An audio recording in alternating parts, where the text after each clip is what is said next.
Germantown Super Speciality Hospital. Dr. Mir Jawad Zar Khan, Senior Experienced Orthopedic Surgeon, Bone Fracture, Joint Replacement, Hip Replacement और Spine Surgery.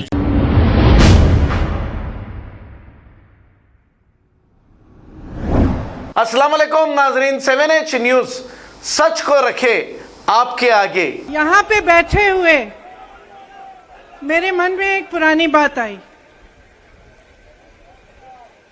32 साल पुरानी बात है। मई 1991 की बात है। मेरे पिता की शव यात्रा तीन मूर्ति भवन से निकल रही थी। अपनी मां के साथ और अपने भाई के साथ हम एक गाड़ी में बैठे थे। सामने भारतीय सेना की एक ट्रक थी, फूलों से लदी हुई थी। उसके ऊपर मेरे पिताजी का शव था। थोड़ी देर काफिला चला, 5-10 मिनट चला। फिर राहुल कहने लगे मैं उतरना चाहता हूं। तो मां ने मना किया। उस समय सुरक्षा का भी बहुत वो था, तो मां ने कहा नहीं, तुम उतर नहीं सकते। राहुल ने जिद की, नहीं मैं उतरूंगा। मैंने मां से कहा मां उतरने दो। राहुल गाड़ी से उतरा।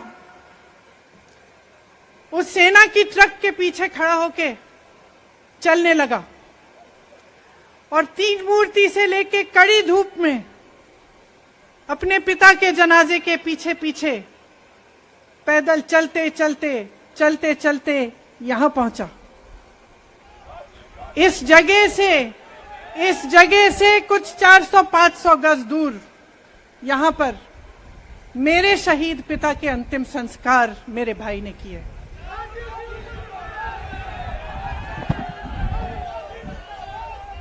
सुनिए,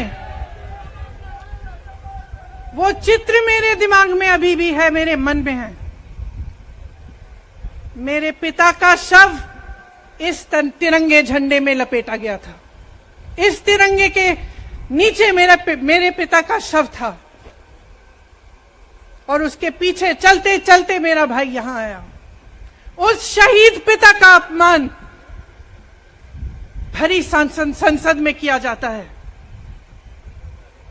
उस शहीद के बेटे को आप देशद्रोही कहते हैं, आप मीर जाफर कहते हैं, उसकी आप मां का अपमान करते हैं। आपके मंत्री मेरी मां का अपमान भरी संसद में करते हैं। आपके एक मुख्यमंत्री कहते हैं कि राहुल गांधी को पता भी नहीं है कि उनका पिता कौन है। आपके प्रधानमंत्री भरी संसद में खड़े होकर कहते हैं कि ये परिवार नेहरू नाम को इस्तेमाल क्यों नहीं करता। पूरे परिवार का अपमान करते हैं। कश्मीरी पंडित समाज के रिवाज का अपमान करते हैं, जिसके तहत एक बेटा अपने बाप के मरने पर पगड़ी पहनता है, परिवार की परंपरा को आगे बढ़ाता है। लेकिन आप पर कोई मुकदमा नहीं होता। आपको 2 साल की कोई सजा नहीं मिलती। आपको जेल की सजा नहीं मिलती। आपको संसद से कोई बाहर नहीं निकालता। आपको मना नहीं करता कि 8 सालों के लिए आप चुनाव नहीं लड़ सकते। क्यों? मैं पूछना चाहती हूं क्यों? आज तक हम चुप रहे हैं। हमारे परिवार का अपमान करते गए। मेरे भाई ने क्या कहा? संसद में वो मोदी जी के पास गए और उनसे गले लगे। मेरे भाई ने कहा मैं आपसे नफरत नहीं करता हूं, मेरे दिल में आपके लिए कोई नफरत नहीं है। हमारी विचारधारा अलग है, लेकिन हमारी नफरत की विचारधारा नहीं है। तो मैं पूछना चाहती हूं, एक आदमी का कितना अपमान करोगे? कितना अपमान करोगे? क्या यही है इस देश की परंपरा? आप परिवारवादी कहते हैं, तो भगवान राम कौन थे? भगवान राम को वनवास में भेजा गया, उन्होंने अपने परिवार, अपनी धरती के प्रति अपना धर्म निभाया। क्या भगवान राम परिवारवादी थे? क्या पांडव परिवारवादी थे कि वो अपने परिवार की संस्कारों के लिए लड़े? और हमें क्या शर्म आनी चाहिए कि हमारे परिवार के सदस्य शहीद हुए इस देश के लिए, कि इस झंडे में उनका खून है, इस धरती में उनका खून है, इस देश के लोकतंत्र को मेरे परिवार के खून ने सींचा है। और जो सोचता है कि हमें अपमानित करके हमें डराएंगे, हमें धमकाएंगे, जो सोचता है कि तमाम एजेंसियों को लगाकर हम पे छापे मारकर हमसे कुछ भी कर ले, हमको हमें डराएंगे, वो गलत सोचते हैं। हम डरने वाले नहीं हैं। हम और मजबूती से लड़ेंगे। हम इस देश के लोकतंत्र के लिए कुछ भी करने के लिए तैयार हैं। इस देश के लोकतंत्र को, इसकी नींव कांग्रेस पार्टी के महान महापुरुषों ने डाली है। कांग्रेस पार्टी लड़ी इस देश की आजादी के लिए और आज भी इस देश की आजादी के लिए ही लड़ रही है। कभी कभी मैं सोचती हूं, मुझे समझ में नहीं आता कि पब्लिक क्या सोच रही है। क्या देख नहीं रही है क्या हो रहा है? क्या आपको दिख नहीं रहा है कि आपकी सारी संपत्ति लूटी जा रही है, एक आदमी को दी जा रही है, गिने चुने उद्योगपतियों को सब कुछ दिया जा रहा है? किसकी संपत्ति है? ये राहुल गांधी की संपत्ति है, ये आपकी संपत्ति है। ये पीएसयू किसके हैं? किसके लिए बनाए गए? आपके लिए बनाए गए, जो ऐसे एक के बाद एक इनको बेचे जा रहे हैं, दिए जा रहे हैं। इसी से तो आपका रोजगार आता है। छोटे उद्योगों से, छोटे व्यापारियों से आपका रोजगार आता है। किसी बड़े अडानी से नहीं आता। रोजगार नहीं देते, छीनते हैं आपका रोजगार। तो आप समझ क्यों नहीं पा रहे हैं? आप गैस के सिलेंडर के लिए 1000 रुपए दे रहे हैं और यहां आपकी सारी संपत्ति किसी को सौंपी जा रही है। राहुल गांधी जी ने क्या कहा? अरे कौन सा इतना बड़ा जुल्म कर लिया कि आपसे 2 सवाल पूछ लिए, जवाब नहीं दे पाए ना, घबरा गए।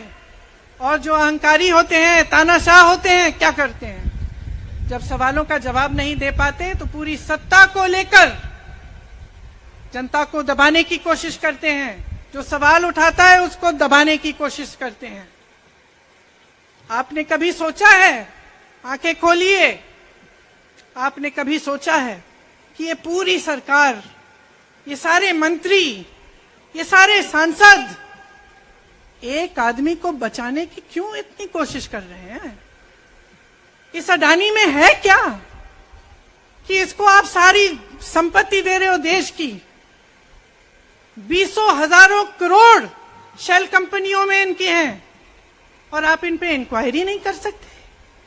ये अडानी है कौन कि आप सब उनका नाम उठते ही बौखला जाते हैं और उनको बचाने में लग जाते हैं? देखिए, आप इस देश के देशवासी हैं, ये देश आपका है, ये लड़ाई आपकी है। आज तमाम नौजवान बेरोजगार क्यों हैं? हम इश्तेहार तो देख रहे हैं, होर्डिंग देख रहे हैं, मदर ऑफ डेमोक्रेसी लिखा है, कहते हैं कि हमारी अर्थव्यवस्था बहुत तेजी से आगे बढ़ रही है, तो इतने नौजवान बेरोजगार क्यों हैं? तो जहां जहां हम जाते हैं बेरोजगार नौजवान क्यों दिखते हैं? इतनी महंगाई क्यों है? इतनी महंगाई क्यों है? क्या आप इतने बड़े काम कर सकते हो लेकिन एक गैस सिलेंडर का दाम कम नहीं कर सकते? आप छोटे व्यापारियों की मदद नहीं कर सकते? आप रोजगार नहीं बनवा सकते? तो फिर आपकी सरकार किस काम की है? लोगों को दबाने के लिए है या अडानी जी को आगे बढ़ाने के लिए है?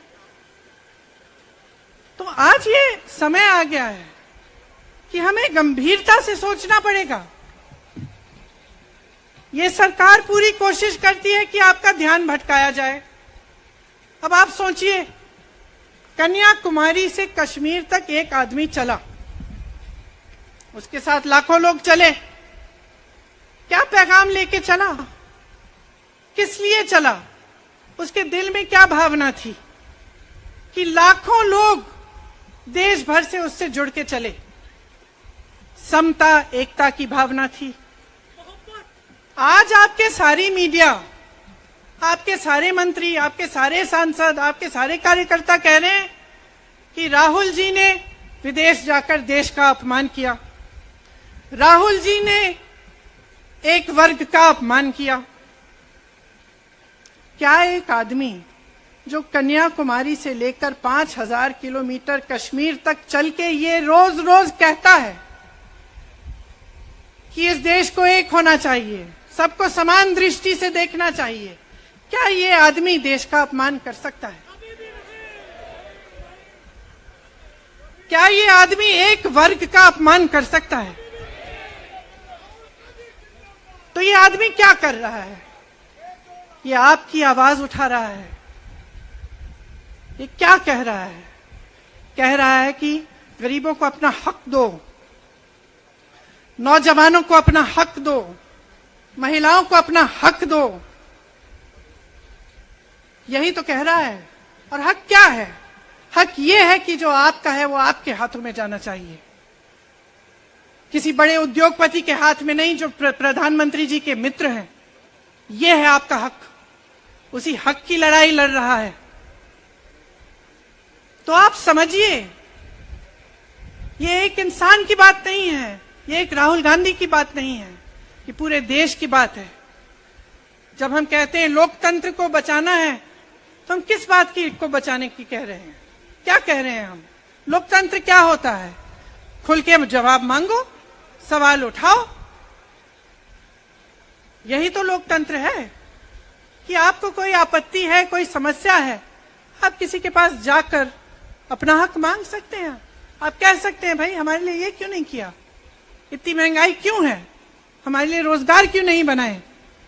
लेकिन आज यही हक आपसे छीना जा रहा है और आपका ध्यान इधर उधर भटकाया जाता है और इतनी चीजों को फैलाया जाता है जो सच नहीं है, झूठों को फैलाया जाता है। आप सोचिए, राहुल गांधी दुनिया के सबसे बड़े जो शिक्षा के संस्थान है वहां से पढ़ के आए हैं। हार्वर्ड और कैम्ब्रिज की उनकी डिग्री है। कैम्ब्रिज से उन्होंने इकोनॉमिक्स में मास्टर्स डिग्री, एमफिल डिग्री उनको मिली। आप उसको पप्पू बनाते हैं। पूरे देश भर में आपकी सहायता के साथ, मेरे मीडिया के दोस्तों, डिग्री आपने देखी नहीं, सच्चाई आपने देखा नहीं, उनको पप्पू बना दिया। फिर पता चला कि ये पप्पू तो यात्रा में निकल आया और पता चला कि ये तो पप्पू है ही नहीं। इसके साथ तो लाखों लोग चल रहे हैं। ये ईमानदार भी है, ये सब बातों को समझता भी है, ये जनता के बीच जा रहा है, जनता की समस्याओं को सुन रहा है, तो जनता इसके साथ चली जा रही है। तो घबरा गए कि राहुल गांधी ने संसद में वो सवाल उठाए जिनका उनके पास जवाब नहीं है।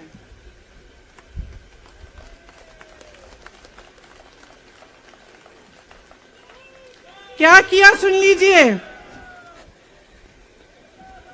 एक तरफ से हंसी भी आती है कि एक आदमी को रोकने के लिए इतना सारा करना पड़ा।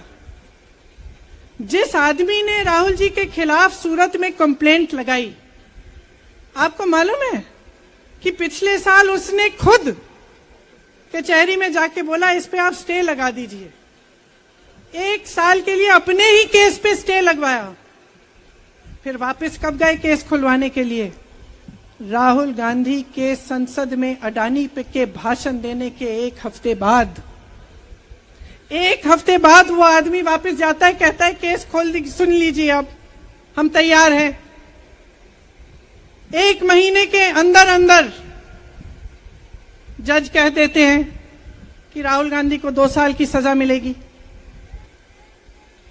आपने देखा इस देश में कितने केस हैं कि जेल में 10 साल के लिए पड़े रहते हैं, उनकी सुनवाई नहीं होती।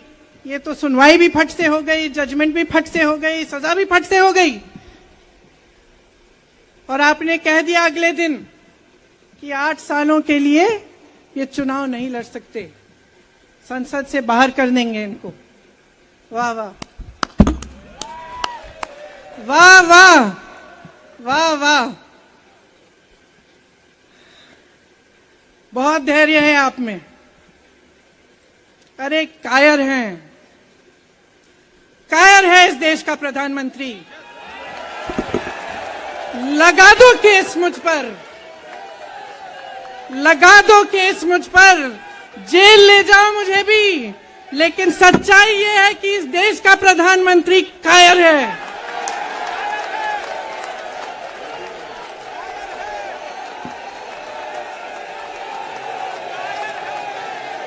अपनी सत्ता के पीछे छुपा हुआ है, अहंकारी है, और इस देश की बहुत पुरानी परंपरा है, इस देश की बहुत पुरानी परंपरा है, हिंदू धर्म की पुरानी परंपरा है कि अहंकारी राजा को जनता जवाब देती है। और इस देश की बहुत पुरानी परंपरा है कि अहंकारी राजा को ये देश पहचानता है। मेरे परिवार ने मुझे एक चीज सिखाई है कि ये देश दिल से बोलता है और दिल से सुनता है।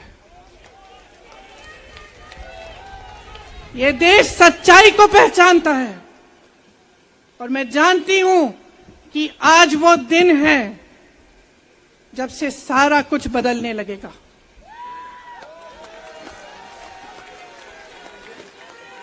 मेरे मीडिया के साथियों, मैं आपसे कहना चाहती हूं, बहुत हो गया है, बहुत हो गया है। मैं जानती हूं आप पर कितना दबाव है, मैं जानती हूं कि आपको लाइन भेजी जाती है कि आज आपको ये कहना है, आज आपको ये लिखना है, लेकिन आपकी एक बहुत बड़ी जिम्मेदारी है। आज लोकतंत्र खतरे में है।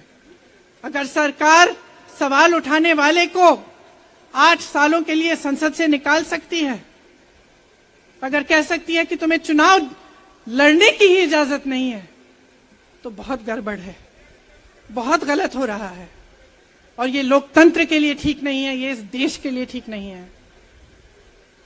जब आप पत्रकार बने, शुरू में जब आप काम के लिए आए, तो आपके दिल में भी ये होगी बात कि देश के लिए मैं सच्चाई बोलूंगा, मैं सच्चाई बोलूंगी। आज आप बोल नहीं पा रहे हैं, हिम्मत करिए, खड़े हो जाइए आप भी। और जैसे खड़गे जी ने कहा कि तमाम पार्टियों ने आज अपनी आवाज उठाई है, उनका हम सब धन्यवाद देते हैं। और हम सबको एक होना पड़ेगा, इसलिए होना पड़ेगा क्योंकि आज ये देश खतरे में है। आज इस देश की सारी संपत्ति एक आदमी को सौंपी जा रही है, और उस आदमी को बचाने के लिए पूरी सरकार खड़ी हो जाती है। बहुत गलत हो रहा है। अगर आज मेरे भाइयों और बहनों आप इसको पहचान नहीं पाएंगे, तो इस देश को बहुत खतरे में डाल देंगे। इसीलिए यहां खड़े हुए महात्मा गांधी जी की समाधि के कुछ ही गज दूर खड़े हुए मैं आपको याद दिलाती हूं कि कितनों ने इस देश के लिए अपना खून बहाया है, कितनों ने इस देश की धरती, इस देश की आजादी के लिए अपना खून बहाया है। ये अफसर हैं यहां तैनात खड़े हैं, इसी तरह से इनके भाई सरहद पे खड़े होते हैं हमारे लिए, आज भी अपना खून बहा रहे हैं। क्या इसके लिए, क्या अडानी जी के लिए, कि अपने देश के किसान के लिए, अपने देश के गरीब के लिए, अपने देश के छोटे व्यापारियों के लिए, महिलाओं के लिए, अपने बच्चों के भविष्य के लिए हम सब अपनी जान देने के लिए तैयार हैं। तो मैं आपसे आग्रह करती हूं, मेरे देशवासियों, आंखें खोल लो, समय आ गया है, डरो मत। राहुल गांधी के शब्दों में डरो मत। इनका सामना करने का समय आ गया है। एकजुट हो जाओ, सामना करो, इस देश की सच्चाई को उभारो, इस देश की एकता को बनाए रखो और इस देश को आगे बढ़ाओ। जय हिंद, जय हिंद, जय Hind. Germantown super speciality hospital, doctor Mir Jawad Zar Khan, senior experienced orthopaedic surgeon, bone fracture, joint replacement, hip replacement और स्पाइन सर्जरी कामयाबी से अंजाम दे रहे हैं। इसके अलावा neuro surgery, cardiology, gynaecology, dental, general medicine, dialysis और फिजियोथेरेपी जैसे शोबाजात में इंतहाई कामयाबी के साथ वाजबी फीस में इलाज किया जा रहा है। शेयरिंग और प्राइवेट रूम्स, अस्पताल में 24 घंटे MRI, CT scan, 2D digital x ray, ultrasound, operation theatre, ICU और लैब की सहूलत दस्तयाब है। आपकी उम्मीदों के ऐन मुताबिक Germanten super speciality hospital, pillar number 150, Attapur, Hyderabad. खबर है शहर की, खबर है गाँव की, खबर है सारी दुनिया की। 7H न्यूज पसंद आए तो लाइक कीजिए, शेयर कीजिए और सब्सक्राइब करना ना भूलें। 7H news.